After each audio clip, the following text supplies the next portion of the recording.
Hello అండి, welcome back to my channel. ఈరోజు చాలా సూపర్గా టేస్టీగా ఉండే రవ్వ దోశని ఒకసారి ఈ విధంగా ట్రై చేసి చూడండి.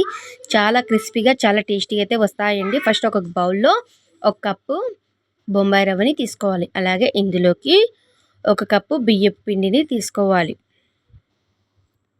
అలాగే ఒక హాఫ్ కప్పు మైదాని వేసుకోవాలండి. మైదా లేకపోతే గోధుమ పిండినైనా వాడుకోవచ్చు. అలాగే 4 స్పూన్ల పెరుగుని వేసుకోవాలి. ఇప్పుడు రుచికి తగినంత ఉప్పుని వేసుకోవాలండి. అలాగే ఇప్పుడు ఇందులోకి కొంచెం జీలకర్రను కూడా వేసుకోవాలి. అలాగే సన్నగా తరిగి పెట్టుకున్న ఉల్లిపాయ ముక్కలు, పచ్చిమిర్చి ముక్కలు, క్యారెట్ తురుము, కొత్తిమీర, అలాగే కరివేపాకు వేసుకొని ఒక 5 గ్లాసుల వాటర్ని వేసుకొని పిండిని మొత్తం బాగా కలుపుకోవాలి. ఇలా కలుపుకున్న వీటిని ఒక అరగంట సేపు పక్కన పెట్టుకోవాలి. ఇందులోకి కొబ్బరి చట్నీ అయితే చాలా బాగుంటుంది. పచ్చి కొబ్బరి ముక్కలు తీసుకోవాలి. ఇప్పుడు స్టవ్ మీద కడాయి పెట్టుకొని మనం కారం ఎంత తింటామో అన్ని సరిపడా పచ్చిమిర్చిని అయితే వేసుకోవాలి. ఇప్పుడు ఇందులోకి కొద్దిగా ఆయిల్ వేసుకొని పచ్చిమిర్చిని ఫ్రై చేసుకోవాలి.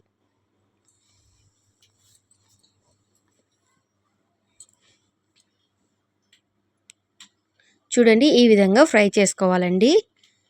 ఇప్పుడు పచ్చిమిర్చిని ఒక ప్లేట్లోకి తీసేసుకోవాలి. ఇప్పుడు అదే ప్యాన్లో కొబ్బరి ముక్కల్ని కూడా కాసేపు ఫ్రై చేసుకోవాలండి. ఇలా ఫ్రై చేయడం వలన కొబ్బరి చట్నీ అనేది మరింత టేస్టీగా అయితే వస్తుందండి.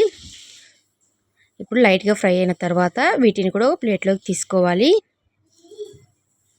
ఇప్పుడు అదే ప్యాన్లో ఒక 3 టేబుల్ స్పూన్ల పల్లీల్ని వేసుకొని కాసేపు ఫ్రై చేసుకోవాలండి. చూడండి, పల్లీలు ఫ్రై అయిన తర్వాత ఇందులోకి కొన్ని పుట్నాల పప్పుని కూడా వేసుకొని కాసేపు ఫ్రై చేసుకోవాలి.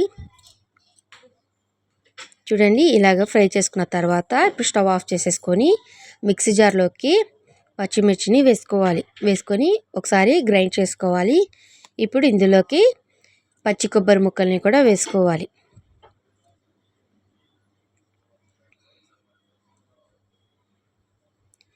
ఇప్పుడు ఇందులోకి పల్లీలను కూడా వేసుకోవాలండి. అలాగే ఒక స్పూన్ ఉప్పు కూడా వేసుకోవాలి. ఇప్పుడు ఒకసారి గ్రైండ్ చేసుకోవాలి.